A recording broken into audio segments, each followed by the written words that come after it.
اعوذ باللہ من الشیطان الرجیم بسم اللہ الرحمن الرحیم سورہ البقرہ آیت نمبر 255 سے آج ہم سٹارٹ کر رہے ہیں۔ یہ آیت الکرسی ہے، ٹھیک ہے۔ اس کی ٹرانسلیشن میں ہے کہ اللہ سبحانہ و تعالیٰ فرما رہے ہیں کہ اللہ ہے، اس کے سوا کوئی معبود نہیں، ٹھیک ہے۔ اللہ لا الہ الا ہو، اللہ وہ ہے کہ جس کے سوا کوئی معبود نہیں، یا اللہ اس کے سوا کوئی معبود نہیں۔ سٹارٹ میں اللہ سبحانہ و تعالیٰ نے بتا دیا کہ اللہ ہے، وہی عبادت کے لائق ہے، ٹھیک ہے۔ اب آگے اس کی ساری آپ کہہ لیں کہ دلائل پیش کیے جا رہے کہ کون سی ہستی اللہ ہو سکتی ہے۔ اس میں پہلے آ رہا ہے الحیو۔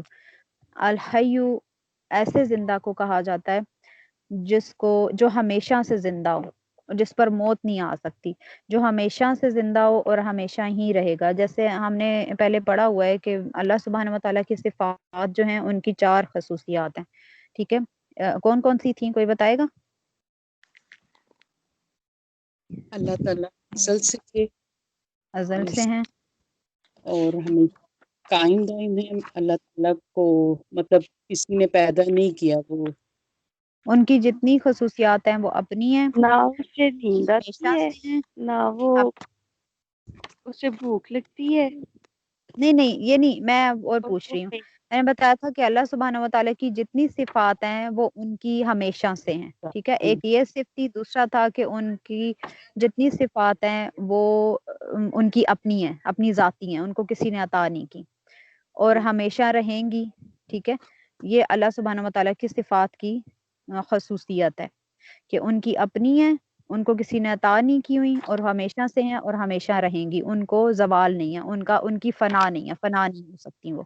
لیکن انسانوں کو، انبیاء، اولیاء، یا جتنے بھی انسان کو جو بھی خصوصیات، علم یا کچھ بھی دیا گیا ہے وہ اللہ تعالیٰ کی عطا کردہ ہیں، اور اللہ سبحانہ و تعالیٰ نے ہی دی ہوئی ہیں۔ ان کا آغاز بھی ہے اور ان کا اختتام بھی ہے، لیکن اللہ سبحانہ و تعالیٰ کی صفات کا نہ آغاز ہے نہ اختتام ہے، وہ ان کی اپنی ہیں، ذاتی ہیں، لیکن جو انسانوں کو دی جاتی ہیں وہ ان کی ذاتی نہیں ہوتی ہیں، اللہ سبحانہ و تعالیٰ عطا فرماتے ہیں۔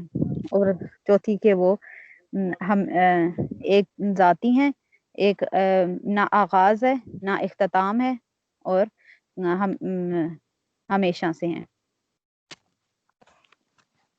جی، الحیو ایسا زندہ جو ہمیشہ سے تھا اور ہمیشہ رہے گا، اور اس میں کوئی تغیر، اس کو فنا کچھ بھی نہیں ہے، ٹھیک ہے۔ القیوم، القیوم اس تھامنے والے کو کہتے ہیں، یا ایسے ہمیشہ قائم دائم کو کہتے ہیں جو ہمیشہ سے ہو، جس میں کبھی جس کے اس کے میں ذرا سی بھی چینجز نہ آئی ہوں، وہ ایسے قائم ہو۔ آگے ہے لا تأخذہ سنۃ ولا نوم، کہ نہ اسے اونگ آتی ہے نہ اسے نیند آتی ہے، یعنی وہ ہستی ہے کہ جس کو اونگ بھی نہیں آ سکتی، جو اونگتا بھی نہیں ہے اور اس کو نیند بھی نہیں آتی۔ لہو ما فی السماوات و ما فی الارض، اسی کے لیے ہے جو کچھ آسمانوں میں ہے اور جو کچھ زمین میں ہے، یعنی تمام زمین اور آسمان میں جتنی بھی مخلوقات ہیں وہ سب اس کے تابع ہیں، وہ سب اسی کے انڈر ہیں، ان کا وہ مالک ہے۔ اسی طرح اللہ سبحانہ و تعالیٰ کی یہ ملکیت والی صفات میں سے، ملکیت والی جو صفت ہے، یہ انسان اپنے لیے بھی یوز کرتا ہے، کہ جیسے ہم کہتے ہیں کہ میں اس گھر کا مالک ہوں یا میں اس جگہ کا مالک ہوں، تو کیونکہ وہ شرک نہیں ہوگا، کیونکہ اس میں وہ جو انسان کی جو صفت ہے ملکیت والی، وہ اللہ سبحانہ و تعالیٰ نے عطا کی ہوئی ہے، اور وہ تھوڑے ٹائم ڈیوریشن کے لیے، اس کا آغاز بھی ہے اور اس کا اختتام بھی ہے، اس نے ختم ہو جانا ہے۔ لیکن اللہ سبحانہ و تعالیٰ ایسا مالک ہے زمین و آسمان کا کہ جو ہمیشہ سے ہے اور ہمیشہ ہی رہے گا، اور جو کچھ آسمان اور زمین کے اندر ہے سب اسی کے ہی انڈر ہے۔ من ذا الذی یشفع، کون ہے جو سفارش کرے، عندہ اس کے پاس، الا باذنہ، کہ اس کی اجازت کے بغیر، کون ہے جو اس کے سامنے اس کی اجازت کے بغیر سفارش کرے، ٹھیک ہے۔ یہاں پہ شفاعت یا سفارش کی بات ہو رہی ہے کہ اللہ سبحانہ و تعالیٰ کے سامنے کوئی بھی وہ اس کی اجازت کے بغیر سفارش نہیں کر سکتا۔ اس کے بارے میں شفاعت جو ہے، جو آقا کریم صلی اللہ علیہ وسلم کی ہم نے حدیث پڑھی ہے صحیح بخاری میں، کافی جو لمبی چوڑی احادیث ہیں، کہ قیامت والے دن جب سب لوگ جو ہیں پریشان ہوں گے، گرمی کی وجہ سے، شدت کی وجہ سے، حشر کی گرمی کی وجہ سے، اور حساب کتاب شروع نہیں ہو رہا ہوگا، تو آقا کریم صلی اللہ علیہ وسلم اللہ کے اذن سے سفارش کریں گے، سجدے میں گر جائیں گے اور اللہ کے بتائے ہوئے الفاظ کے ساتھ تسبیح بیان کریں گے، تو اس دن اللہ سبحانہ و تعالیٰ فرمائیں گے کہ اے محمد آپ سر اٹھائیے، آپ جو کہیں گے وہ بات مانی جائے گی، آپ جس کی شفاعت کریں گے وہ قبول کی جائے گی۔ تو اللہ سبحانہ و تعالیٰ ہمیں آقا کریم صلی اللہ علیہ وسلم کی محبت عطا کرے تاکہ ہماری بھی سفارش ہو سکے اس دن۔ تو یہ قیامت والے دن جو سفارش ہوگی، یہ یہاں سے ہمیں وہ بھی ذکر ملتا ہے کہ قیامت والے دن اللہ سبحانہ و تعالیٰ کے اذن سے جو آقا کریم صلی اللہ علیہ وسلم بھی شفاعت کریں گے وہ اللہ کے اذن سے ہوگی۔ پھر یعلم ما بین ایدیہم وما خلفہم، کہ جو کچھ ان کے سامنے ہے اور جو کچھ اس کے پیچھے ہے، یعنی جو کچھ دنیا میں پیچھے گزر چکا ہے وہ سب بھی اللہ سبحانہ و تعالیٰ جانتے ہیں، اور جو آگے آنے والا ہے وہ بھی اللہ سبحانہ و تعالیٰ کے علم میں ہے کہ آگے آخرت میں کیا ہوگا، کیسے ہوگا، سب کو سارا علم اللہ سبحانہ و تعالیٰ کے پاس ہے۔ ولا یحیطون، اور نہیں احاطہ کر سکتے بشیء کسی چیز کا، من علم ہی اس کے علم سے، الا بما شاء سوائے اس کے کہ جتنا وہ چاہے، یعنی اللہ سبحانہ و تعالیٰ کا جتنا بھی علم ہے اس کا ہم اندازہ ہی نہیں لگا سکتے، انسان اس کا اندازہ اس میں سے کسی بھی چیز کا اندازہ نہیں لگا سکتے سوائے اس علم کے جتنا اللہ سبحانہ و تعالیٰ نے خود عطا کر دیا۔ اگر کوئی ریسرچز میں آگے بڑھ جائے یا کسی بھی طرح سے کوئی بندہ یہ سمجھے کہ اس کے پاس بہت علم آ گیا یا اس کے پاس مکمل علم آ گیا، تو ایسا نہیں ہو سکتا، کیونکہ اللہ سبحانہ و تعالیٰ کا علم بہت وسیع ہے اور اس میں سے ہم کسی بھی چیز کا اندازہ نہیں لگا سکتے۔ پھر آگے ہے وسیع کرسی السماواتی، کہ سنبھال لیا اس کی کرسی نے آسمانوں کو، والارض اور زمینوں کو۔ یہاں پہ کرسی سے مراد مختلف تفاسیر میں مختلف الفاظ آئے ہیں، کچھ نے کرسی سے مراد اللہ سبحانہ و تعالیٰ کا علم لیا ہے، کچھ نے کرسی سے مراد اللہ سبحانہ و تعالیٰ کی عظمت لی ہے، بڑائی لی ہے، کیونکہ اللہ سبحانہ و تعالیٰ اتنے عظیم ہے، اتنی عظمت والی شان ہے کہ ان کی عظمت یا ان کا علم جو ہے وہ اتنا وسیع ہے کہ آسمانوں اور زمینوں سے بھی زیادہ ہے۔ پھر آگے ولا یعودہ، اور نہیں تھکاتی حفظہما، ان ساروں کی حفاظت، یعنی وہ اتنا عظمت والا ہے یا اتنا بڑا ہے کہ اس کو ان ساری چیزوں کے، یہ اتنے سب کچھ سے اس میں کوئی فرق نہیں پڑتا۔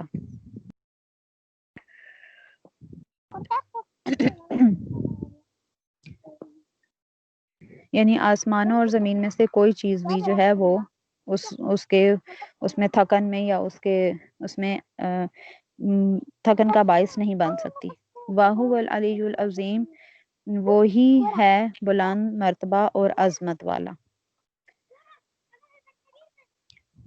اس آیت کو جیسے ہم نے پہلے بھی پڑھا کہ یہ آیت قرآن پاک کی سب سے عظیم ترین آیت ہے، اور اس آیت کو اللہ سبحانہ و تعالیٰ نے عرش کے خزانے میں سے، یہ خزانہ ہے وہاں سے عرش کے نیچے سے اتارا ہے، اور اس میں اللہ سبحانہ و تعالیٰ نے بتایا کہ کون سی وہ ذات ہے جو عبادت کے لائق ہے، جس کو تم معبود مان سکتے ہو، کہ جس میں یہ ساری چیزیں ہوں، کہ وہ زندہ ہو، وہ قائم دائم بھی ہو، اسے اونگ بھی نہ آتی ہو، اسے نیند بھی نہ آتی ہو، اور آسمان اور زمین میں جتنا کچھ بھی ہے وہ سب کا سب اسی کا ہو، اور اس کے سامنے کوئی اس کی اجازت کے بغیر سفارش بھی نہ کر سکے۔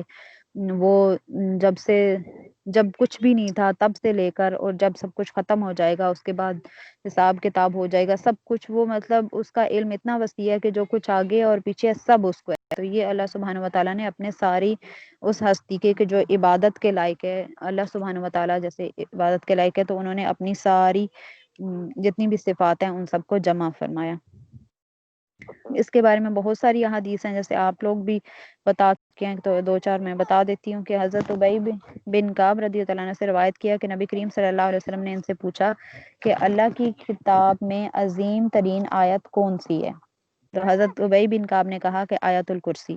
فرمایا اے ابو منظر، تمہیں علم مبارک ہو، قسم ہے اس ذات کی جس کے قبضہ قدرت میں میری جان ہے، آیت الکرسی کی ایک زبان اور دو ہونٹ ہیں، عرش کی ساکھ کے پاس وہ اللہ کی تقدیس بیان کرتی ہے۔ یعنی یہ قرآن پاک کی عظیم ترین آیت ہے، اس کو سید الآیات کہا جاتا ہے۔ اور اگر کسی کے گھر میں برکت نہ ہو تو اسے آیت الکرسی پڑھنی چاہیے، جیسے حضرت عائشہ رضی اللہ عنہ سے روایت کیا ہے کہ ایک شخص نے نبی کریم صلی اللہ علیہ وسلم کی بارگاہ میں حاضر ہوا اور شکایت کی کہ میرے گھر میں برکت نہیں ہے، تو فرمایا آیت الکرسی سے غافل ہے کہ آیت الکرسی جس کھانے اور سالن پر پڑھی جاتی ہے اللہ تعالیٰ اس کھانے اور سالن میں برکت عطا فرماتا ہے۔ پھر اسی طرح ہے کہ حضرت ابن عباس رضی اللہ تعالیٰ عنہ سے روایت ہے کہ وہ فرماتے ہیں رسول اللہ صلی اللہ علیہ وسلم نے فرمایا جو ہر فرض نماز کے بعد آیت الکرسی پڑھے گا اللہ تعالیٰ اسے شکر کرنے والوں کا دل، صدیق کے اعمال، نبیوں کا ثواب عطا فرمائے گا اور اس پر رحمت کے ساتھ اپنا دایاں ہاتھ پھیلائے گا، اور اسے جنت سے کوئی چیز مانا نہیں ہے مگر یہ کہ وہ وصال کرے تو وہ جنت میں داخل ہو جائے گا۔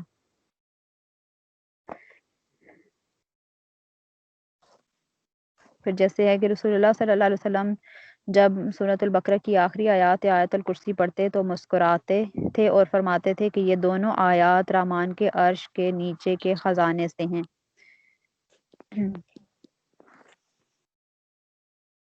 پھر جس گھر میں آیت الکرسی پڑھی جاتی ہے وہاں شیطان نہیں آتا، اور جب ہم گھر میں داخل ہوتے ہیں تو اگر ہم آیت الکرسی پڑھ کر وہ دروازہ بند کر دیں تو اس گھر سے شیطان جو ہے وہ چیخے مارتا ہوا باہر نکل جاتا ہے۔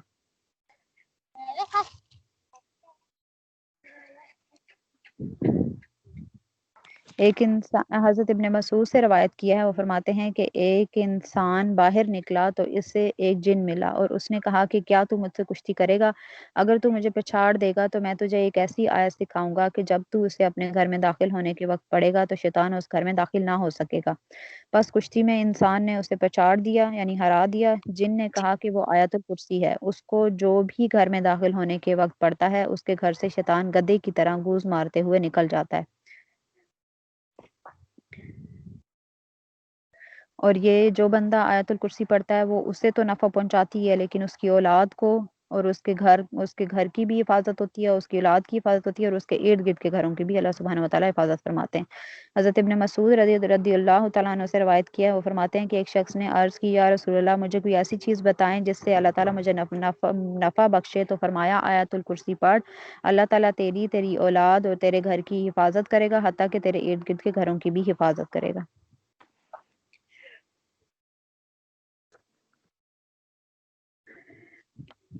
پھر ایک وہ حضرت ابو ہریرہ والی حدیث کے جس میں شیطان جو ہے حضرت ابو ہریرہ کو آقا کریم صلی اللہ علیہ وسلم نے صدقے کے مال پر حفاظت کے لیے مقرر فرمایا تھا، تو اس میں شیطان جو ہے روز رات کو آتا تھا۔ 3 راتیں ایسے ہی ہوا کہ وہ روز آئے اور آ کر غلہ لے جائے، اور جب حضرت ابو ہریرہ اس کو پکڑیں تو وہ آگے سے غربت کا اور اپنی اس کا بھوک کا بہانہ لگا کر چھوڑ جائے، اور آقا کریم صلی اللہ علیہ وسلم کے پاس حضرت ابو ہریرہ صبح جا کر بتائیں تو آقا کریم صلی اللہ علیہ وسلم آقا کریم صلی اللہ علیہ وسلم کے پاس جب حاضر ہوں تو آقا کریم صلی اللہ علیہ وسلم ان سے پوچھیں کہ تمہارے رات کے قیدی کا کیا ہوا، تو وہ بتائیں کہ اس نے میرے سامنے اپنی غربت کا اور اپنی بھوک کا اظہار کیا تو مجھے اس پر ترس آ گیا، میں نے اسے معاف کر دیا۔ تو آقا کریم صلی اللہ علیہ وسلم فرماتے تھے کہ اس نے جھوٹ بولا، وہ پھر آئے گا۔ جب 3 دن ایسے ہی تیسرے دن جب آیا، جب 2 دن کے بعد حضرت آقا کریم صلی اللہ علیہ وسلم نے فرمایا کہ آج وہ پھر آئے گا، تو آقا کریم حضرت ابو ہریرہ نے کہا کہ اگر آج وہ آئے گا تو آج تو میں اسے بالکل بھی نہیں چھوڑوں گا۔ جب وہ آخری دن آیا، تیسری رات آیا، تو حضرت ابو ہریرہ نے اسے پکڑ لیا اور فرمایا کہ تم روز میرے سے جھوٹ بول کر چلے جاتے ہو، تو آج تو تمہیں میں بالکل بھی نہیں چھوڑوں گا۔ تو اس نے کہا کہ تم مجھے چھوڑ دو، میں تمہیں ایک ایسی آیت بتاتا ہوں کہ جو تم پڑھو گے تو صبح تم اگر رات کو پڑھو گے تو صبح تک تمہارے گھر کی حفاظت ہوگی۔ تو حضرت ابو ہریرہ نے فرمایا کہ ٹھیک ہے، تو مجھے بتاؤ۔ وہ شیطان تھا اور اس نے بتایا کہ یہ تم آیت الکرسی اگر رات کو پڑھ لیا کرو گے تو صبح تک تمہارے گھر کی حفاظت ہوگی۔ تو آقا کریم صلی اللہ علیہ وسلم کے پاس جب اگلے دن گئے تو آقا کریم صلی اللہ علیہ وسلم نے پوچھا کہ اے ابو ہریرہ تمہارے رات کے قیدی کا کیا ہوا؟ تو حضرت ابو ہریرہ نے فرمایا کہ عرض کیا کہ یا رسول اللہ وہ رات کو بھی پھر آیا تھا، اور لیکن اس نے مجھے رات کو ایسے کلمات بتائے ہیں جس کے اس نے مطلب جو بھی ان کا معاملہ ہوا وہ انہوں نے حضرت ابو ہریرہ نے آقا کریم صلی اللہ علیہ وسلم کو بتایا۔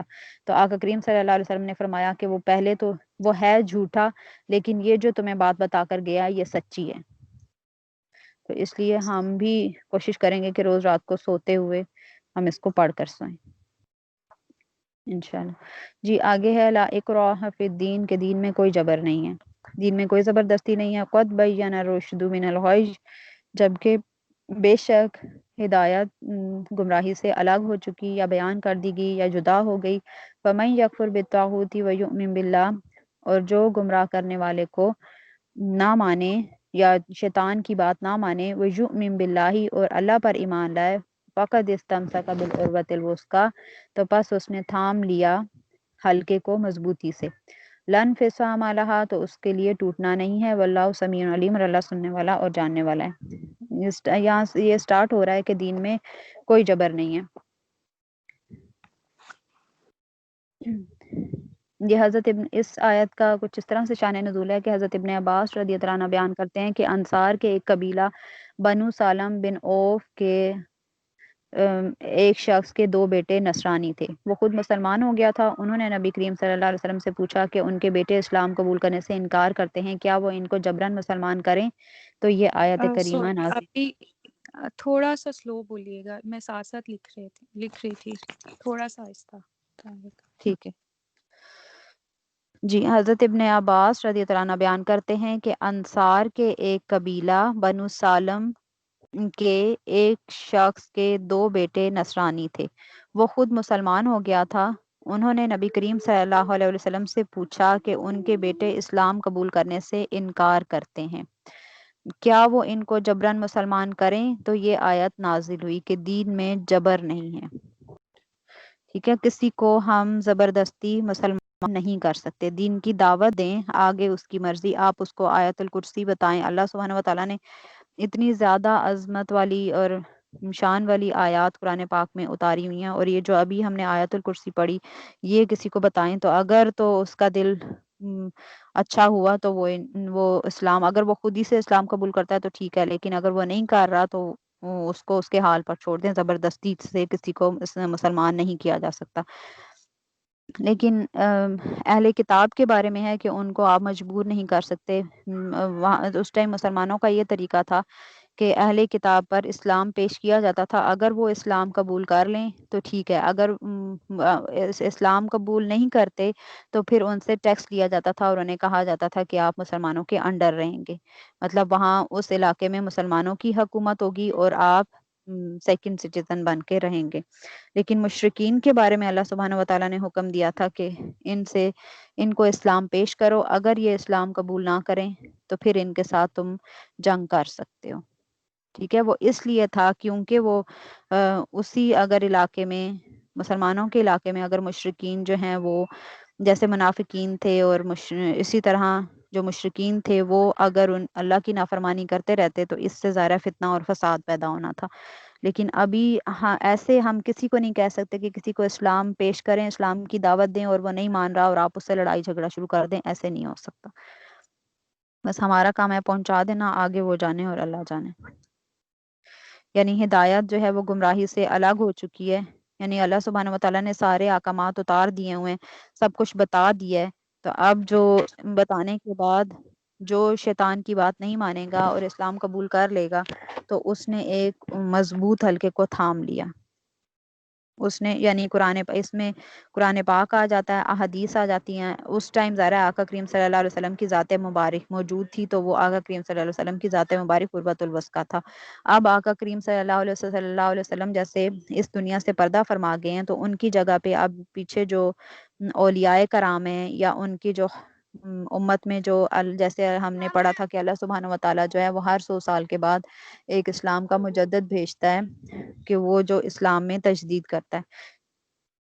تو وہ لوگ جو ہیں ان کی صحبت جو ہے وہ عروۃ الوثقی کہلائے گی، کہ ان کے ایسے لوگوں کی صحبت میں رہنا جو آپ کو دین کے ساتھ جوڑے رکھیں، وہ بھی عروۃ الوثقی میں آئیں گے. اور قرآن اور سنت بھی، احادیث بھی یہ عروۃ الوثقی ہیں. اسرا کو ایڈ جی کر لو، بار بار کال کر رہی. اچھا، ایک منٹ ہولڈ کیجیے گا. جی بیٹے بولو.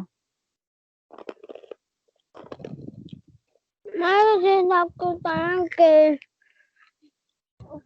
یہاں پہ تو 344 جاتے ہیں اور دوسرے بار میں یہاں پہ تو بہت سارے مرکز ہے. اچھا چلو چلتے ہیں، ابھی ٹھہر جاؤ. میں تو تنگ ہو جاتا ہوں. اچھا تھوڑی دیر آپ ٹھہر جاؤ نا. اوکے چلو ادھر بابا کے پاس کا.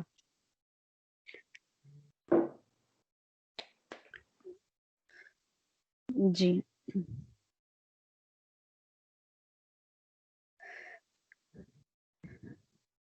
جی عروۃ الوثقی ایسا حلقہ ہے یا ایسا وہ صحبت ہے کہ جس سے اگر بندہ اس کے ساتھ جڑ جائے تو پھر اس سے واپسی نہیں ہے. اللہ سبحانہ و تعالیٰ گناہوں سے بھی بچا لیتا ہے اور نیکی کی طرف مزید ہدایت بھی دیتا ہے. اس کے بارے میں امام بخاری اور امام مسلم نے اب حضرت عبداللہ بن سلام رضی اللہ تعالیٰ عنہ سے روایت کیا. وہ فرماتے ہیں کہ میں نے رسول اللہ صلی اللہ علیہ وسلم کے عہد میں ایک خواب دیکھا. میں نے دیکھا کہ میں ایک سرسبز و شاداب باغ میں ہوں اور اس کے درمیان میں ایک لوہے کا ستون ہے جس کا نچلا حصہ زمین میں ہے اور اوپر والا حصہ آسمان میں ہے اور اس کے سر پر عروہ یعنی زنجیر ہے. مجھے کہا گیا کہ اس پر چڑھ. میں چڑھا حتیٰ کہ میں نے اس عروہ کو پکڑ لیا. فرمایا میں نے عروہ کو مضبوطی سے پکڑا. پھر میں بیدار ہوا تو وہ عروہ میرے ہاتھ میں تھا.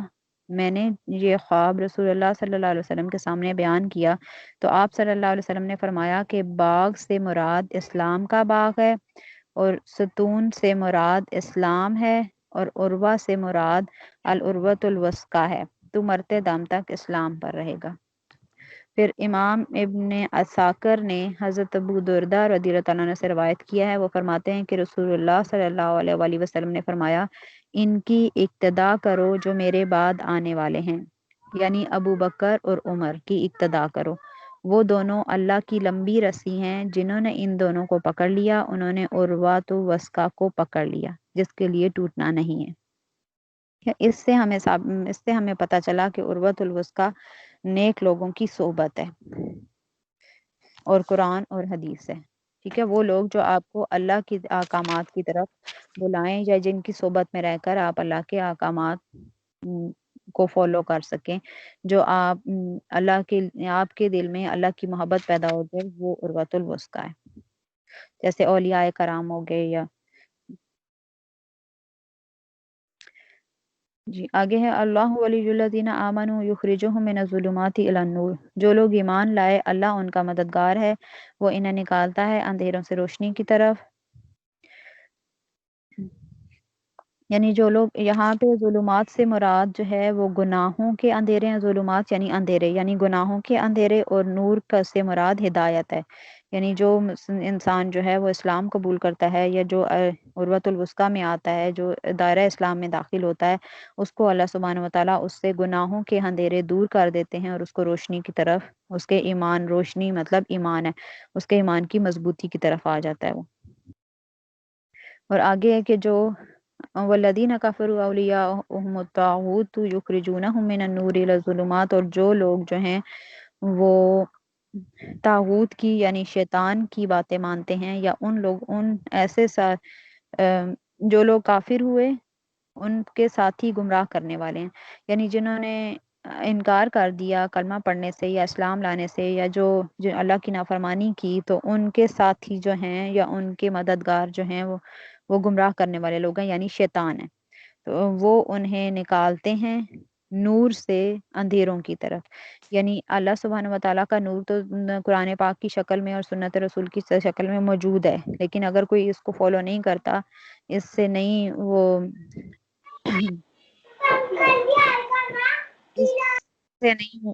اس کی طرف نہیں آتا، تو پھر وہ گناہوں کے اندھیرے میں، ظلمات سے مراد گناہ، وہ روشنی سے گناہ کی طرف چلے جاتے ہیں. روشنی موجود ہے لیکن وہ روشنی کی طرف نہیں آتے اور اپنی پوری زندگی گناہوں میں گزار دیتے ہیں، اندھیروں میں گزار دیتے ہیں.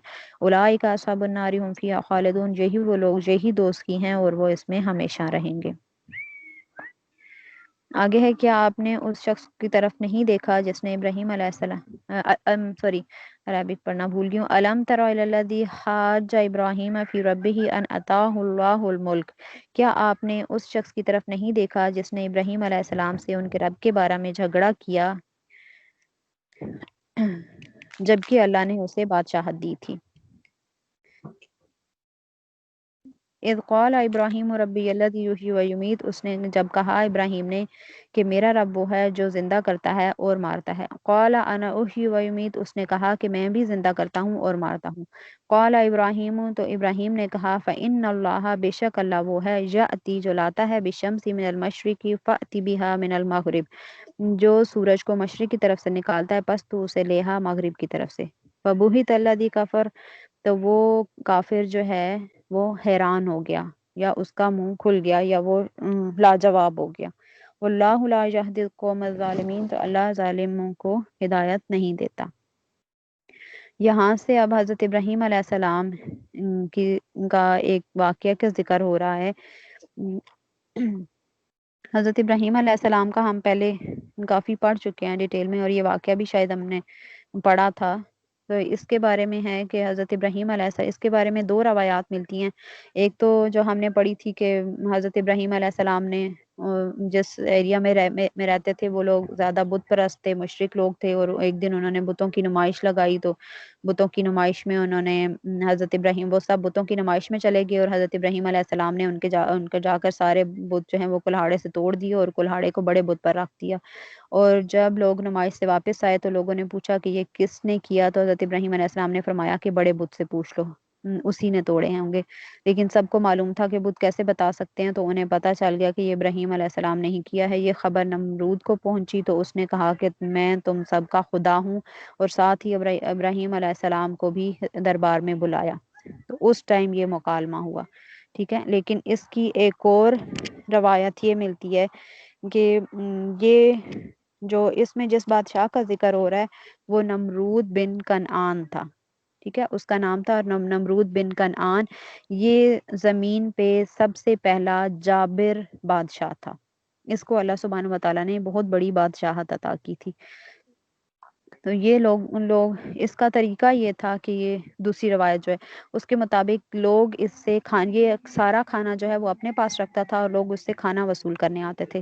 حضرت ابراہیم علیہ السلام بھی دوسرے لوگوں کے ساتھ کھانا لینے کے لیے نکلے تو لوگ نمرود کے پاس سے گزرے تو اس نے پوچھا کہ تمہارا رب کون ہے. جب لوگ اس کے پاس کھانا لینے کے لیے جاتے تھے تو وہ لوگوں سے پوچھتا تھا کہ تمہارا رب کون ہے. تو وہ لوگ کہتے تھے کہ تم ہمارے رب ہو. تو اسی طرح اس نے حضرت ابراہیم علیہ السلام سے پوچھا. جب وہ کھانا لینے کے لیے گئے تو حضرت ابراہیم علیہ السلام سے پوچھا تو حضرت ابراہیم علیہ السلام نے انکار کر دیا. اس نے کہا کہ کون تمہارا رب ہے؟ تو انہوں نے کہا تمہارا رب کون ہے؟ جب آپ نے فرمایا کہ جو زندہ کرتا ہے اور مارتا ہے، مطلب اس ٹائم یہ والا مناظرہ ہوا.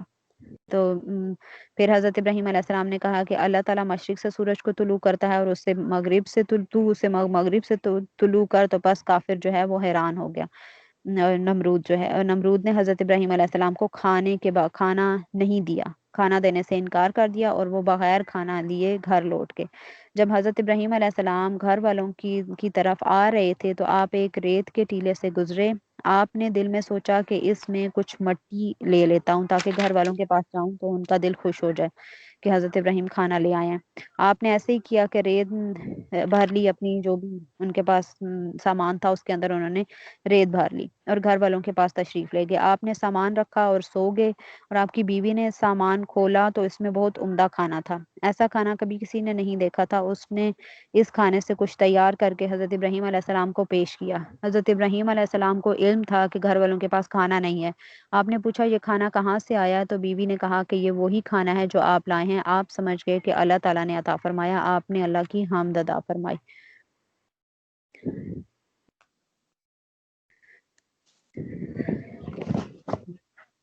اس میں اب حضرت ابراہیم علیہ السلام اور نمرود کا مناظرہ ہوا تھا، جس میں نمرود نے جو ہے، جب حضرت ابراہیم علیہ السلام نے کہا کہ میرا رب وہ ہے جو زندہ کرتا ہے اور مارتا ہے، تو نمرود نے ایک ایسے بندے کو جس کو اس نے مارنے کا حکم دے دیا تھا، اس کو بلا کر کہا کہ اسے آزاد کر دو، چھوڑ دو، اور ایک آزاد بندے کو پکڑ کر مار دیا، قتل کر دیا، اور کہا کہ دیکھو میں بھی زندہ کرتا ہوں اور میں بھی مار سکتا ہوں.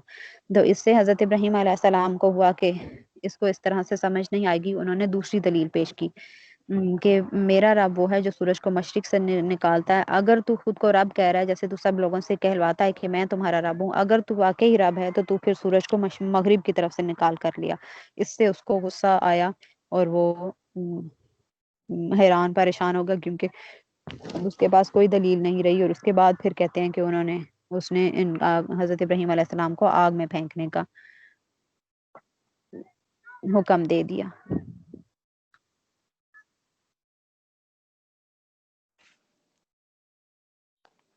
جہاں تک آئی تھنک کافی ہے. کل پھر باقی ڈیٹیل انشاءاللہ پڑھ لیں گے. السلام علیکم ورحمۃ اللہ وبرکاتہ.